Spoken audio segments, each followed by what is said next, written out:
Hi friends, welcome to public tech world Kannada YouTube channel. Friends, ಈ ವಿಡಿಯೋದಲ್ಲಿ ಈ ಒಂದು ಇನ್ವರ್ಟರ್ ಬಗ್ಗೆ ಸಂಪೂರ್ಣವಾದ ಮಾಹಿತಿಯನ್ನು ತಿಳಿಸ್ಕೊಡ್ತಾ ಇದ್ದೀನಿ. ಸೊ ಇನ್ವರ್ಟರ್ ಅಂದರೆ ಇದು ಕನ್ವರ್ಟರ್ ಅಂತ ಕರೀತಾರೆ. ಸೊ ಈ ಒಂದು ಕನ್ವರ್ಟರ್ ಬಗ್ಗೆ ಸಂಪೂರ್ಣವಾದ ಮಾಹಿತಿಯನ್ನು ಈ ವಿಡಿಯೋದಲ್ಲಿ ನಾನು ನಿಮಗೆ ತಿಳಿಸ್ಕೊಡ್ತಾ ಇದ್ದೀನಿ.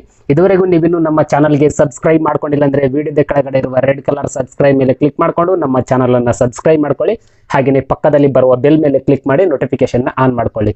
ನಾವು ಯಾವುದೇ ಹೊಸ ವಿಡಿಯೋಸ್ಗಳನ್ನು ಅಪ್ಲೋಡ್ ಮಾಡಿದರೆ ಎಲ್ಲರಿಗಿಂತ ಮೊದಲು ನಿಮಗೆ ತಲುಪುತ್ತೆ. Hi friends, welcome to public tech world. Friends, ಈ ಒಂದು ಇನ್ವರ್ಟರ್ ಲೂಮಿನಸ್ ಕಂಪನಿ ಅವರದಿದೆ. ಸೊ ಇದನ್ನು ನಾನು ಅಮೆಜಾನ್ ನಲ್ಲಿ ಪರ್ಚೇಸ್ ಮಾಡಿದ್ದೀನಿ ಅಂತ ಹೇಳಿದ್ದೀನಲ್ಲ. ಸೊ ಇಲ್ಲಿ ನೀವು ನೋಡ್ತಾ ಇರಬಹುದು. ಸೊ ಈ ಒಂದು ಕಂಪನಿ ಹೆಸರನ್ನ ನೀವು ಲೂಮಿನಸ್ ಅಂತೇಳಿ. ಸೊ ಇಲ್ಲಿ ನೀವು ನೋಡಬಹುದು ಆಪ್ಟಮಸ್ 1250 ಅಂತಿದೆ. ಸೊ ಇದರ ಕೆಪಾಸಿಟಿ ಇದು ಇಲ್ಲಿ ಮೆನ್ಷನ್ ಮಾಡಿದ್ದು 1250 ಕೆಪಾಸಿಟಿ ಅಂದ್ರೆ ಲೋಡ್ ಕೆಪಾಸಿಟಿ ಇದು. ಸೊ ಈ ಒಂದು ಕನ್ವರ್ಟರ್ ನ ನೀವು ಯಾವ ಯಾವ ಬ್ಯಾಟ್ರಿಗಳಿಗೆ ಯೂಸ್ ಮಾಡಬಹುದು ಅಂದ್ರೆ, ಸೊ ಫ್ಲಾಟ್ ಬ್ಯಾಟ್ರಿ ಇರುತ್ತಲ್ಲ, ಫ್ಲಾಟ್ ಬ್ಯಾಟ್ರಿ ಅಂದ್ರೆ ಸೊ ನೀವು ಲಾರ್ಗಳಿಗೆ ಮತ್ತು ಆಟೋಗಳಿಗೆ ಯೂಸ್ ಮಾಡ್ತಾರಲ್ಲ, ಸೊ ಆ ಒಂದು ಬ್ಯಾಟ್ರಿಗಳಿಗೆ ಕೂಡ ಈ ಒಂದು ನೀವು ಕನ್ವರ್ಟರ್ ಅನ್ನ ಯೂಸ್ ಮಾಡ್ಕೊಳ್ಬಹುದು. ಸೊ ಹಾಗೇನೆ ಟ್ಯೂಬುಲರ್ ಬ್ಯಾಟ್ರಿ ಕೂಡ ಯೂಸ್ ಮಾಡ್ಕೊಳ್ಬಹುದು. ಸೊ ಟ್ಯೂಬುಲರ್ ಬ್ಯಾಟ್ರಿ ಅಂದ್ರೆ ಸೊ ಇಲ್ಲಿ ನಿಮಗೆ ಡಿಸ್ಪ್ಲೇ ನಲ್ಲಿ ತೋರಿಸ್ತಾ ಇದೆ ನೋಡಿ.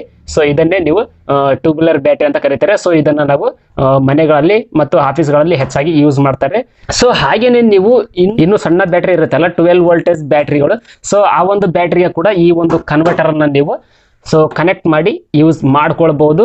ಸೊ ಈ ಒಂದು ಕನ್ವರ್ಟರ್ ಎಲ್ಲ ಬ್ಯಾಟ್ರಿಗಳಿಗೆ ಸಪೋರ್ಟ್ ಮಾಡುತ್ತೆ. ಫ್ರೆಂಡ್ಸ್, ನೀವು ಈ ಒಂದು ಕನ್ವರ್ಟರ್ ನಲ್ಲಿ ಮತ್ತು ನಾರ್ಮಲ್ ಕನ್ವರ್ಟರ್ ಇರುತ್ತಲ್ಲ, ಸೊ ಆ ಒಂದು ಕನ್ವರ್ಟರ್ ಗಳಿಗೆ ಮತ್ತು ಈ ಒಂದು ಕನ್ವರ್ಟರ್ ಗಳಿಗೆ ಏನು ವ್ಯತ್ಯಾಸ ಅಂತ ಹೇಳ್ತೀನಿ.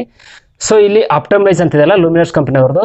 ಸೊ ಇದರಲ್ಲಿ ನೀವು ಈಗ ಬ್ಯಾಟ್ರಿ ಇರುತ್ತಲ್ಲ, ಆ ಒಂದು ಬ್ಯಾಟ್ರಿಯಲ್ಲಿ ಇರತಕ್ಕಂತ ವೋಲ್ಟೇಜ್ ಅನ್ನ ನೀವು ಹೆಚ್ಚು ಕಡಿಮೆ ಮಾಡ್ಕೊಳ್ಬಹುದು. ಅಂದ್ರೆ ಲೋಡ್ ಕೆಪಾಸಿಟಿ ಇರುತ್ತಲ್ಲ, ಸೊ ಆ ಒಂದು ಲೋಡ್ ಅನ್ನ ನೀವು ಹೆಚ್ಚು ಕಡಿಮೆ ಮಾಡ್ಕೊಳ್ಳುವಂತಹ ಆಪ್ಷನ್ ಕೂಡ ಈ ಒಂದು ಕನ್ವರ್ಟರ್ ನಲ್ಲಿ ನಿಮ್ಗೆ. ಸೊ ಫ್ರೆಂಡ್ಸ್, ಈ ಒಂದು ಕನ್ವರ್ಟರ್ ನಲ್ಲಿ ಇನ್ನೂ ಬೇರೆ ಬೇರೆ ಫೀಚರ್ಸ್ ಎಲ್ಲ ಇದಾವೆ.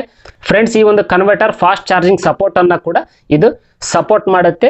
ಸೊ ನೀವು ಈ ಒಂದು ಚಾರ್ಜಿಂಗ್ ಕೆಪಾಸಿಟಿನ ಕೂಡ ನೀವು ಇಲ್ಲಿ ಕಂಟ್ರೋಲ್ ಮಾಡ್ಕೊಳ್ಬಹುದು. ಆಪ್ಷನ್ ಎಲ್ಲ ಕೊಟ್ಟಿದ್ದಾರೆ, ಇಲ್ಲಿ ಬಟನ್ಸ್ ಎಲ್ಲ ಇದೆ, ನೀವು ನೋಡ್ಕೊಳ್ಬಹುದು. ಅಂದ್ರೆ ನಿಮ್ಗೆ ಫಾಸ್ಟ್ ಚಾರ್ಜ್ ಬೇಕಾ ಅಥವಾ ನಾರ್ಮಲ್ ಚಾರ್ಜಿಂಗ್ ಬೇಕಂತ ಕೂಡ ಇಲ್ಲಿ ನೀವು ಸೆಟ್ಟಿಂಗ್ ಅನ್ನ ಮಾಡ್ಕೊಳ್ಬಹುದು. ಸೊ ಅದನ್ನ ಯಾವ ರೀತಿ ಮಾಡ್ಕೋಬೇಕಂತ ಹೇಳಿ ನಾನು ಮುಂದಿನ ವಿಡಿಯೋದಲ್ಲಿ ಬ್ಯಾಟ್ರಿಗೆ ಕನೆಕ್ಟ್ ಮಾಡಿ ತೋರಿಸ್ಕೊಡ್ತೀನಿ. ಸೊ ಮತ್ತು ಇನ್ನು ಏನೇನಿದೆ ಅಂತ ತೋರಿಸ್ಕೊಡ್ತೀನಿ. ಈ ಒಂದು ಫ್ರೆಂಡ್ಸ್, ಈ ಒಂದು ಕನ್ವರ್ಟರ್ ನ ಬ್ಯಾಕ್ ಸೈಡ್ ಇಲ್ಲಿ ನಿಮ್ಗೆ ಒಂದು ಔಟ್ಪುಟ್ ವೋಲ್ಟೇಜ್ ಸಾಕೆಟ್ ಕೊಡ್ತಾರೆ. ಸೊ ಕೊಟ್ಟಿದ್ದಾರೆ, ಇಲ್ಲಿ ನೋಡಬಹುದು ನೀವು. ಸೊ ಇಲ್ಲಿ ನೀವು ನೋಡಬಹುದು ಔಟ್ಪುಟ್ ಅಂತ ಕೊಟ್ಟಿದ್ದಾರೆ ನೋಡಿ, ಒಂದು ಸಾಕೆಟ್ ಅನ್ನ ಕೊಟ್ಟಿದ್ದಾರೆ. ಸೊ ಇಲ್ಲಿ ನಿಮ್ಗೆ ಒಂದು ನಾರ್ಮಲ್ ಮೋಡ್ ಮತ್ತು ಬೈಪಾಸ್ ಮೋಡ್ ಅಂತ ಒಂದು ಆಪ್ಷನ್ ಇದೆ ನೋಡಿ.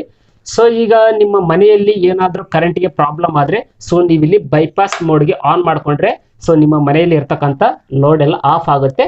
ಸೊ ಆ ನಂತರ ಸರಿ ಮಾಡ್ಕೊಂಡ ನಂತರ ನೀವು ಇಲ್ಲಿ ನಾರ್ಮಲ್ ಮೋಡ್ಗೆ ಆನ್ ಮಾಡ್ಕೊಳ್ಬಹುದು. ಸೊ ಈ ಒಂದು ಬಟನ್ ಉಪಯೋಗ ಇದೆ. ಸೊ ಹಾಗೇನೆ ಇಲ್ಲಿ ನೀವು ಸೈಡ್ ಅಲ್ಲಿ ಕೂಡ ನೋಡಬಹುದು, ಒಂದು ಫ್ಯೂಸ್ ಅನ್ನ ಕೊಟ್ಟಿರ್ತಾರೆ. ಸೊ ಇದ್ರ ಜೊತೆಲಿ ನಿಮ್ಗೆ ಇನ್ನೊಂದು ಎಕ್ಸ್ಟ್ರಾ ಫ್ಯೂಸ್ ಅನ್ನು ಕೂಡ ಕೊಟ್ಟಿರ್ತಾರೆ. ಸೊ 2 ಫ್ಯೂಸ್ ಅನ್ನು ಕೊಟ್ಟಿರ್ತಾರೆ, ಆಲ್ರೆಡಿ ಒಂದು ಇನ್ಸರ್ಟ್ ಮಾಡಿರ್ತಾರೆ, ಒಂದು ಎಕ್ಸ್ಟ್ರಾ ಕೊಟ್ಟಿರ್ತಾರೆ. ಸೊ ಇಲ್ಲಿ ಒಂದು ಸ್ವಿಚ್ ಪ್ಲಗ್ ಕೂಡ ಇರುತ್ತೆ, ಇದನ್ನ ನೀವು ಸೊ ಅಲ್ಲಿ ನೀವು ಪ್ಲಗ್ ಮಾಡಬೇಕಾಗುತ್ತೆ. ಪ್ಲಗ್ ಮಾಡಿದ್ರೆ ನಿಮ್ಮ ಬ್ಯಾಟ್ರಿಗೆ ಚಾರ್ಜಿಂಗ್ ಆಗುತ್ತೆ. ಸೊ ಹಾಗೇನೆ ಇದರಲ್ಲಿ ಫ್ಯಾನ್ ಕೂಡ ಕೊಟ್ಟಿರ್ತಕ್ಕಂಥದ್ದು. ಈ ಒಂದು ಫ್ಯಾನ್ ಏನ್ ಮಾಡುತ್ತೆ ಅಂದ್ರೆ, ಸೊ ಈಗ ಈ ಒಂದು ಕನ್ವರ್ಟರ್ ಹೀಟ್ ಆದ್ರೆ, ಸೊ ಈ ಒಂದು ಕನ್ವರ್ಟರ್ ಹೀಟ್ ಆದ ತಕ್ಷಣ ಈ ಒಂದು ಫ್ಯಾನ್ ಆಟೋಮೆಟಿಕ್ ಆಗಿ ಆನ್ ಆಗುತ್ತೆ. ಸೊ ಈ ಒಂದು ಫ್ಯಾನ್ ಆದ್ರೆ ಈ ಒಂದು ಕನ್ವರ್ಟರ್ ಇದೆಲ್ಲ, ಈ ಒಂದು ಕನ್ವರ್ಟರ್ ಒಂದು ವೇಳೆ ಹೀಟ್ ಆಗಿದ್ರೆ ಅದನ್ನ ಕೂಲ್ ಮಾಡಲು ಈ ಒಂದು ಫ್ಯಾನ್ ಸಹಾಯ ಮಾಡುತ್ತೆ. ಸೊ ಹಾಗೇನೆ ಈ ಒಂದು ಪ್ಲಸ್ ಮೈನಸ್ ವೈರ್ ಗಳನ್ನ ಕೂಡ ಇಲ್ಲಿ ಕೊಟ್ಟಿದ್ದಾರೆ. ಸೊ ನೀವು ಈ ಒಂದು ರೆಡ್ ಇರ್ತಕ್ಕಂಥದ್ದು ಪ್ಲಸ್ಗೆ ಮತ್ತು ಬ್ಲಾಕ್ ಇರ್ತಕ್ಕಂಥದ್ದು ಮೈನಸ್ಗೆ ನೀವು ಬ್ಯಾಟ್ರಿಗೆ ಕನೆಕ್ಟ್ ಮಾಡಬೇಕಾಗುತ್ತೆ. ಸೊ ನಾನು ಮುಂದಿನ ವಿಡಿಯೋದಲ್ಲಿ ಈ ಒಂದು ಕನ್ವರ್ಟರ್ ಅನ್ನ ಸೊ ಬ್ಯಾಟ್ರಿಗೆ ಯಾವ ರೀತಿ ಕನೆಕ್ಟ್ ಮಾಡಬೇಕು, ಸೊ ಅದನ್ನ ಯಾವ ರೀತಿ ಉಪಯೋಗ ಮಾಡ್ಬೇಕಂತ ಹೇಳಿ ಸಂಪೂರ್ಣವಾದ ಮಾಹಿತಿಯನ್ನ ತಿಳಿಸ್ಕೊಡ್ತೀನಿ. ಫ್ರೆಂಡ್ಸ್, ನಾನು ಈ ಒಂದು ಕನ್ವರ್ಟರ್ನ ಸೊ ಅಮೆಜಾನ್ ನಲ್ಲಿ ಪರ್ಚೇಸ್ ಮಾಡಿದ್ದೀನಿ. ಸೊ ಈ ಒಂದು ಕನ್ವರ್ಟರ್ನ ಸಂಪೂರ್ಣವಾದ ಮಾಹಿತಿಯನ್ನ ಈ ವಿಡಿಯೋದ ಡಿಸ್ಕ್ರಿಪ್ಷನ್ ಅಲ್ಲಿ ಕೊಟ್ಟಿರ್ತೀನಿ. ಸೊ ಅಲ್ಲಿಂದ ನೀವು ಚೆಕ್ ಮಾಡ್ಕೊಳ್ಬಹುದು ಈ ಒಂದು ಕನ್ವರ್ಟರ್ ರೇಟು ಎಷ್ಟಿದೆ, ಸೊ ಮತ್ತು ಇದರ ಡೀಟೇಲ್ಸ್ ಎಲ್ಲ ಅಲ್ಲಿ ನೀವು ಡಿಸ್ಕ್ರಿಪ್ಷನ್ ನಲ್ಲಿ ಓಪನ್ ಮಾಡಿ ಸೊ ಅಮೆಜಾನ್ ವೆಬ್ಸೈಟ್ ಅಲ್ಲಿ ನೀವು ನೋಡ್ಕೊಳ್ಬಹುದು. ಸೊ ನಿಮ್ಗೆ ಏನಾದ್ರೂ ಇಷ್ಟ ಆದ್ರೆ ಈ ಒಂದು ಕನ್ವರ್ಟರ್ನ ನೀವು ಪರ್ಚೇಸ್ ಮಾಡ್ಕೊಳ್ಬಹುದು.